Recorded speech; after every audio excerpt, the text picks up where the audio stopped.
Hello everyone, हम class 8th science NCERT को study कर रहे हैं और आज के इस वीडियो में हम इस बुक का चैप्टर नंबर 2 जिसका टाइटल है सूक्ष्म जीव मित्र एवं शत्रु इसके बारे में डिस्कस करेंगे।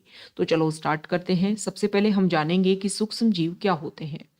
तो हम सभी अपने आसपास अनेक प्रकार के पौधों एवं जंतुओं को देखते हैं, लेकिन हमारे आसपास कुछ जीव ऐसे भी होते हैं जिन्हें हम बिना किसी यंत्र की सहायता से केवल आंखों से नहीं देख सकते और ऐसे जीवों को सूक्ष्म जीव बोला जाता है।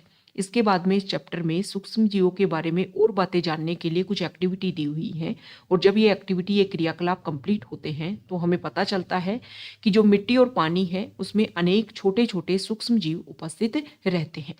सूक्ष्म जीव इतने छोटे होते हैं कि उन्हें बिना किसी यंत्र की सहायता से नहीं देखा जा सकता।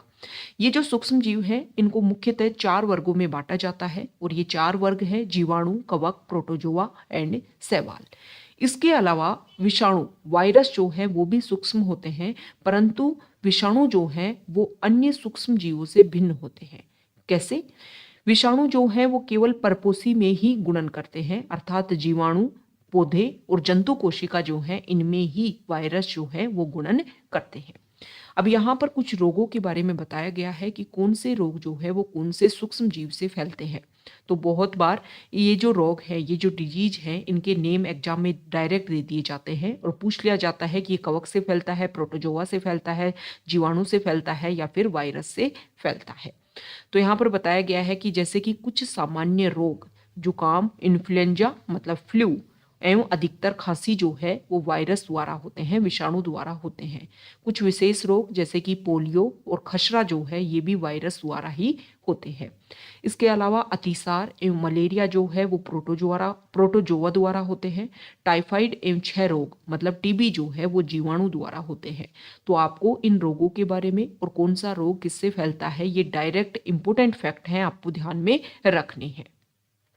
इसके बाद में जो भी सूक्ष्म जीव है जैसे कि जीवाणु जो है उनको यहाँ पर इमेज के थ्रू दिखाया गया है ताकि आप समझ सको कि कैसे जो है वो सूक्ष्म जीव होते हैं। अब ये तो देखो, इनको सूक्ष्मदर्शी के द्वारा बड़ी बड़ी इनकी जो संरचना है वो दिखाई हुई है। इतने बड़े सूक्ष्म जीव नहीं होते हैं। ये कवक जो है राइजोपस, पेनिसिलियम, एस्परजिलस, ये जो है ये कवक के पार्ट है। ये शैवाल है, ये प्रोटोजोआ है, ये जीवाणु है। उसके बाद में लास्ट में वायरस को यहाँ पर शो किया गया है। अब क्वेश्चन ये उठता है कि ये सूक्ष्म जीव कहाँ रहते हैं। देखो, सूक्ष्म जीव जो होते हैं वो एक कोशिक भी होते हैं और जैसे कि जीवाणु, शैवाल और प्रोटोजोआ, और बहुकोशिक भी हो सकते हैं जैसे कि शैवाल और कवक। मतलब शैवाल जो है, कुछ शैवाल जो है वो एक कोशिक भी होते हैं और कुछ शैवाल जो है वो बहुकोशिक भी होते हैं। सूक्ष्म जीव जो है वो बर्फीली शीत से उष्ण स्रोतों तक, मतलब हर जगह, एक्सट्रीम ठंड में रह सकते हैं, एक्सट्रीम गर्मी में रह सकते हैं, हर प्रकार की परिस्थिति में जीवित रहे हैं। मरुस्थल और दलदल में भी सूक्ष्म जीव पाए जाते हैं। यह मनुष्य सहित सभी जंतुओं के शरीर के अंदर भी पाए जाते हैं। कुछ सूक्ष्म जीव दूसरे सजीवों पर आश्रित होते हैं, जबकि कुछ सूक्ष्म जीव जो हैं वो स्वतंत्र रूप से पाए जाते हैं। अमीबा जैसे सूक्ष्म जीव अकेला रह सकता है, जबकि कवक और जीवाणु जो हैं वो समूह में रहते हैं। तो हमने डिस्कस कर लिया सूक्ष्म जीवों के बारे में और हमने डिस्कस कर लिया कि सूक्ष्म जीव कहाँ रहते हैं और कैसे कैसे किन किन परिस्थितियों में पाए जा सकते हैं। अब हम डिस्कस करेंगे कि सूक्ष्म जीव और हम, मतलब हमारे जीवन में सूक्ष्म जीव का क्या क्या योगदान होता है, कैसे वो हमारे लिए उपयोगी है और कैसे कैसे वो हमें नुकसान पहुंचा सकते हैं। सूक्ष्म जीवों का हमारे जीवन में महत्वपूर्ण भूमिका है। कुछ सूक्ष्म जीव हमारे लिए लाभदायक है और कुछ हानिकारक हैं। कुछ सूक्ष्म जीव जो हैं वो जीवों में रोग के कारक भी बनते हैं। तो इन सभी के बारे में चैप्टर में हम डिस्कशन करेंगे, अच्छे से एक्सप्लेन करेंगे। तो सबसे पहले हम डिस्कस करेंगे मित्रवत सूक्ष्म जीवों के बारे में कि वो सूक्ष्म जीव जो हमारे लिए मित्रता निभाते हैं, हमारे लिए बेनिफिशियल होते हैं, उपयोगी होते हैं। सूक्ष्म जीव विभिन्न कार्यों में उपयोग किए जाते हैं। अब यहाँ पर एक एक सूक्ष्म जीवों का क्या क्या हमारे जीवन में उपयोग है उन सभी के बारे में हम डिस्कस करेंगे। तो बहुत बार एग्जाम में एक्सप्लेनेशन में क्वेश्चन पूछ लेंगे कि सूक्ष्म जीवों का हमारे जीवन में क्या क्या योगदान है। तो आप इन सारे एग्जाम्पल को देख करके आंसर लिख सकते हो। सूक्ष्म जीव विभिन्न कार्यों में उपयोग लिए जाते हैं। इनका उपयोग दही, ब्रेड और केक बनाने में किया जाता है। प्राचीन काल से ही सूक्ष्म जीवों का उपयोग अल्कोहल, मतलब जो शराब है, उसको बनाने में किया जाता रहा है। पर्यावरण को स्वच्छ बनाने के लिए भी इनका उपयोग किया जाता है। अब कैसे उपयोग किया जाता है, तो हम यहाँ पर एग्जाम्पल दे रखा है कि कार्बनिक अवशिष्ट जैसे सब्जियों के छिलके, जंतु के अवशेष, विष्ठा, इनका अपघटन जीवाणुओं द्वारा किया जाता है और हानि रहित पदार्थ जो है उससे बना दिया जाता है। तो लास्ट चैप्टर में भी हमने पढ़ा है कि मृदा की उर्वरता बनाने के लिए जो सूक्ष्म जीव है वो नाइट्रोजन स्थिरीकरण करते हैं, स्थिरीकरण किया जाता है, नाइट्रोजन फिक्सेशन किया जाता है।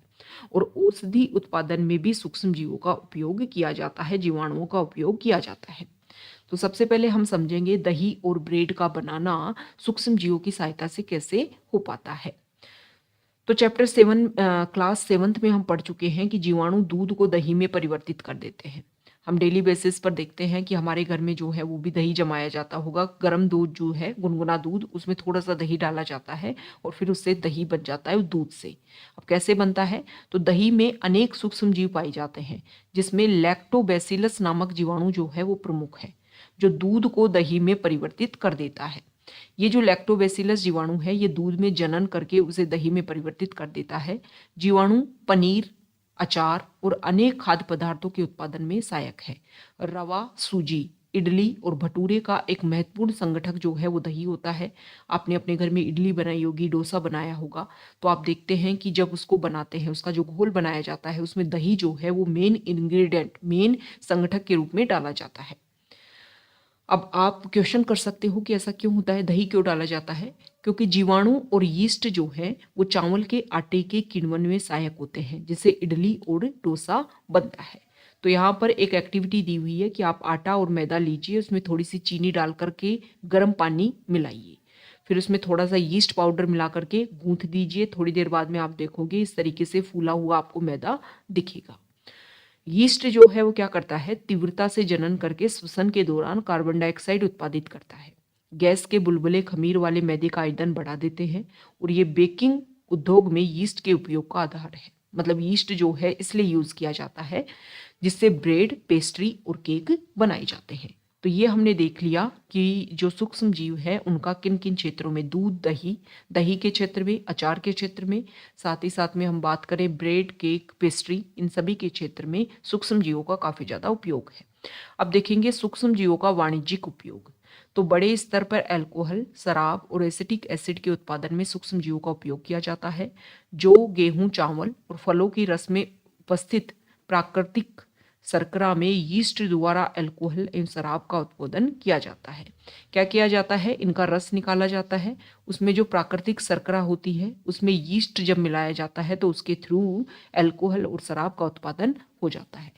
यहाँ पर एक्टिविटी भी दी हुई है कि इतना पानी लीजिए, इसमें चीनी घोलिए, फिर यीस्ट पाउडर जो है मिलाइए, तो फिर आपको कैसी स्मेल देखने को मिलेगी। स्मेल जो है वो अल्कोहल की रहेगी, क्योंकि चीनी के अल्कोहल में परिवर्तित होने के कारण ये बना है।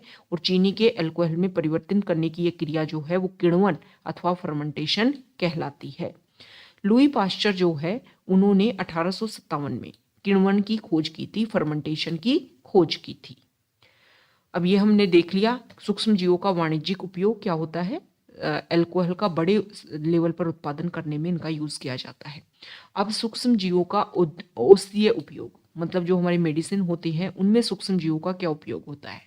तो जब भी हम कभी बीमार पड़ते हैं तो डॉक्टर हमें पेनिसिलिन का इंजेक्शन देते हैं या फिर कोई अन्य एंटीबायोटिक देते हैं, प्रतिजैविक देते हैं, क्योंकि ये जो औषधि है इनका स्रोत जो होता है वो सूक्ष्म जीव होता है और ये बीमारी पैदा करने वाले सूक्ष्म जीव को नष्ट कर दे। मतलब जो सूक्ष्म जीव होते हैं वो हमारी बॉडी में कुछ ऐसे सूक्ष्म जीव जो एंटर कर जाते हैं उनको नष्ट करने में इंपॉर्टेंट रोल प्ले करते हैं। साथ ही साथ में क्या करते हैं, उन सूक्ष्म जीवों की वृद्धि को ये रोक देते हैं। इस प्रकार की औषधि को बोलते हैं प्रतिजैविक या फिर एंटीबायोटिक। आजकल प्रेजेंट टाइम में जीवाणु और कवक से भी एंटीबायोटिक औषधियों का उत्पादन किया जा रहा है। स्ट्रेप्टोमाइसिन, टेट्रासाइक्लिन, एरिथ्रोमाइसिन ये सामान्य रूप से उपयोग की जाने वाली एंटीबायोटिक है जिससे कवक और जीवाणु से उत्पादित किया जाता है। कोई विशिष्ट प्रकार के सूक्ष्म जीव का संवर्धन करके प्रतिजैविक का उत्पादन किया जाता है जिससे अनेक रोगों को चिकित्सा में उपयोग में लाते हैं। तो हमें समझ में आ गया कि सूक्ष्म जीवों से एंटीबायोटिक भी बनाई जाती है। 1929 में अलेक्जेंडर फ्लेमिंग एक साइंटिस्ट, वो जीवाणु रोगों से, मतलब जीवाणु रोगों से बचाव के लिए कुछ एक्सपेरिमेंट कर रहे थे। तो उन्होंने देखा कि संवर्धन तस्तरी पर हरे रंग की फफूंद के छोटे बीजाणु देखे और ये जो फफूंद है वो जीवाणु की वृद्धि को रोक रही है। अब ये पाया गया कि बहुत सारे जो जीवाणु है वो फफूंद द्वारा मारे गए और इस तरीके से फफूंद से पेनिसिलिन जो है वो बनाई गई थी, मतलब एंटीबायोटिक जो है वो इस तरीके से बनाई गई थी। अब ये जो सूक्ष्म जीव हैं इनको पशु आहार और कुक्कुट आहार में भी प्रतिजैविक के रूप में इनको मिलाया जाता है, जिसका उपयोग पशुओं में सूक्ष्म जीवों का संचरण रोकना है। मतलब जानवर जो हैं वो भी सूक्ष्म जीवों से इफेक्ट ना हुए, इसलिए एंटीबायोटिक जो है उनके खाने में मिलाया जाता है। प्रतिजैविक का उपयोग कुछ पौधों के रोग के नियंत्रण के लिए भी किया जाता है। अब यहाँ पर एंटीबायोटिक हमें कब लेनी चाहिए, ये इंपॉर्टेंट फैक्ट है, आपको ध्यान में रखना है कि डॉक्टर जब हमें सलाह दे तभी हमें एंटीबायोटिक लेनी है और जो भी हमें कोर्स दिया जाए उसको हमें कंप्लीट करना है। यदि हम एंटीबायोटिक उस समय लेंगे जब हमें ज़रूरत नहीं है तो अगली बार जब हम बीमार होंगे तो जब हमें एंटीबायोटिक की ज़रूरत होगी तो वो एंटीबायोटिक हमारी बॉडी पे उतना इफेक्ट नहीं करेगी। ओके। इसके अतिरिक्त अनावश्यक रूप से ली जाने वाली एंटीबायोटिक प्रतिजैविक शरीर में उपस्थित उपयोगी जीवाणु को भी नष्ट कर देती है। सर्दी जुकाम और फ्लू जो है वो वायरस से फैलते हैं, अभी हमने स्टार्टिंग में देखा इसी चैप्टर के। और इसमें जो एंटीबायोटिक ली जाती है ना वो प्रभावशाली नहीं होती है, क्योंकि जो सर्दी जुकाम खांसी जो है, सर्दी जुकाम फ्लू जो है वो वायरस से फैलता है और एंटीबायोटिक जो है वो हम जीवाणु से बनाते हैं, इसलिए इसके ऊपर कारगर नहीं होती है। इसलिए आपने सुना होगा कि जुकाम जो है वो 3 डेज बाद में अपने लेवल पर खुद से सही हो जाती है, उसमें कोई भी दवाई नहीं लेनी होती है। ओके। वैक्सीन और टीका, अब ये सूक्ष्म जीवों का एक उपयोग और है। हम देखते हैं कि जो छोटे बच्चे होते हैं उनको वैक्सीन का टीका लगाया जाता है, वैक्सीन लगाया जाता है। अभी कोविड की वैक्सीन जो है वो आप सभी ने ली होगी। ओके। तो वैक्सीन कैसे बनाई जाती है? देखो, जब हमारी बॉडी में कोई सूक्ष्म जीव एंटर करता है तो हमारी बॉडी जो है उससे लड़ने के लिए अपनी प्रतिरक्षी उत्पन्न करती है और शरीर को ये भी ध्यान रखता है कि कौन सा सूक्ष्म जीव जब हमारी बॉडी में घुसा था तब कैसी एंटीबॉडी जो है वो डेवलप हुई थी। ओके, ताकि दोबारा इफेक्ट करे तो उससे लड़ाया जाए। तो क्या होता है कि मृत या फिर निष्क्रिय जो सूक्ष्म जीव है, मृत या निष्क्रिय सूक्ष्म जीव हैं, उनको पहले से ही बॉडी में, जो स्वस्थ शरीर है उनकी बॉडी में उसको एंटर करवाया जाता है ताकि शरीर में उस सूक्ष्म जीव के अकॉर्डिंग प्रतिरक्षी बन जाए। तब जब रियल में वो डिजीज, मान लो कोविड जो है, कोविड को आपने निष्क्रिय रूप में अपनी बॉडी में एंटर करवा दिया वैक्सीन के थ्रू। अब कोविड अगर आपको इफेक्ट कर रहा है तो आपकी बॉडी में पहले से उसके अकॉर्डिंग एंटीबॉडीज बन जाएंगी और आपकी बॉडी जो है वो इफेक्ट नहीं करेगी। तो इस तरीके से जो वैक्सीन है वो काम करती है और ये प्रतिरक्षी हमारे शरीर में सदा के लिए बनी रहती है। रोग कारक सूक्ष्म जीव से हमारी सदा के लिए सुरक्षा होती है। इस तरीके से वैक्सीन या टीका काम करता है। हैजा, क्षय, चेचक, हेपेटाइटिस जैसी अनेक बीमारियों को वैक्सीन द्वारा रोका जा सकता है। एडवर्ड जेनर ने चेचक के लिए 1798 ईस्वी में चेचक के टीके की खोज की थी। तो देखो, बहुत सारी डिजीज हम देखते हैं कि बहुत पुराने समय से चली आ रही है लेकिन उनका कोई टीका जो है वो अभी तक डेवलप नहीं हो पाया है। मतलब रेगुलर साइंटिस्ट उसको लेकर के खोज करते रहते हैं लेकिन कोई रिसर्च का रिजल्ट जो है वो नहीं निकल करके आया है। तो हम देखते हैं कि जो छोटी एज के जो बच्चे होते हैं उनको टाइम टू टाइम उनकी एज के अकॉर्डिंग 3 मंथ्स पर, 6 मंथ्स पर, 9 मंथ्स पर, 12 मंथ्स पर, 1.5 ईयर पर, इस तरीके के बहुत सारे जो टीके हैं वो उनको लगाए जाते हैं ताकि अनेक प्रकार के रोगों से उनकी सुरक्षा हो सके। सभी बच्चों को इन रोगों से सुरक्षा की आवश्यकता है। आवश्यक टीके निकट के अस्पताल में उपलब्ध होते हैं। बच्चों को पोलियो से बचाने के लिए हम डेली बेसिस पर देखते हैं कि जैसे ही आपको थोड़ी सी सर्दियाँ फील होगी, छोटे बच्चों के लिए 2 बूंद जिंदगी के नाम से आपने अमिताभ बच्चन का ऐड बहुत बार देखा होगा टीवी पर, समाचार पत्रों में, ताकि पोलियो की जो वैक्सीन है, ये पोलियो की जो बूंद है ना जो पिलाई जाती है 2 बूंद, ये एक तरीके से पोलियो का वैक्सीन है, पोलियो का टीका है।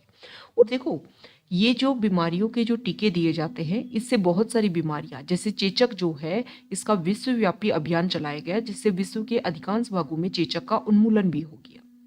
और आजकल सूक्ष्म जीवों से टीके का उत्पादन बड़े स्तर पर किया जाता है जिससे मनुष्य और अनेक जंतुओं को अनेक रोगों से बचाया जाता है।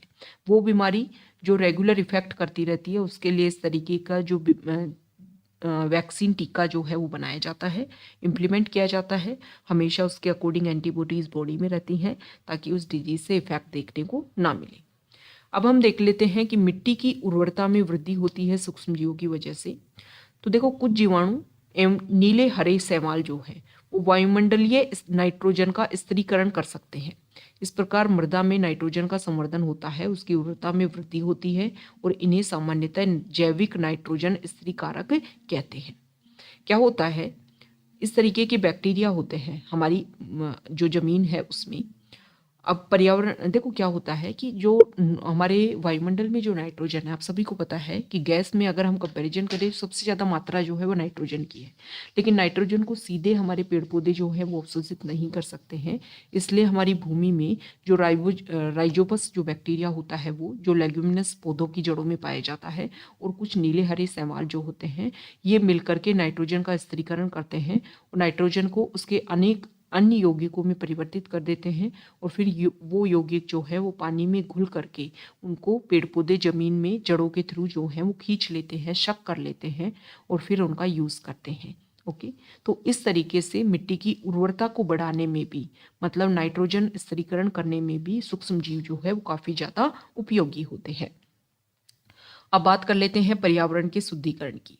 तो पर्यावरण के शुद्धिकरण के बारे में हमने स्टार्टिंग में भी देखा कि जो भी सड़ा गला पदार्थ होता है, जीव जंतु का अपशिष्ट होता है या मरे हुए जीव जंतु होते हैं, या फिर जो भी किचन से सड़ा गला पदार्थ, पेड़ पौधों के अवशिष्ट होते हैं, जो उनके पेड़ पौधों की टहनियाँ, पत्तियाँ, ये सभी एक जगह इकट्ठे हों तो हम देखते हैं कि कुछ टाइम के बाद में उनको चेंज हो जाते हैं, वो कलर चेंज हो जाएगा, वो डिग्रेड स्टेज में हो जाएंगे। ऐसा क्यों होता है? तो इसका मुख्य कारण ये है कि सूक्ष्म जीव जो है वो मृत जैविक अवशिष्ट का अपघटन करके उनको सरल पदार्थों में परिवर्तित कर देते हैं, और यह पदार्थ अन्य पौधों और जंतुओं द्वारा पुनः उपयोग में कर लिए जाते हैं। इस प्रकार हानिकारक एवं दुर्गंध युक्त पदार्थों का निम्नीकरण करने के लिए हम सूक्ष्म जीवों का उपयोग करके पर्यावरण को शुद्ध कर सकते हैं।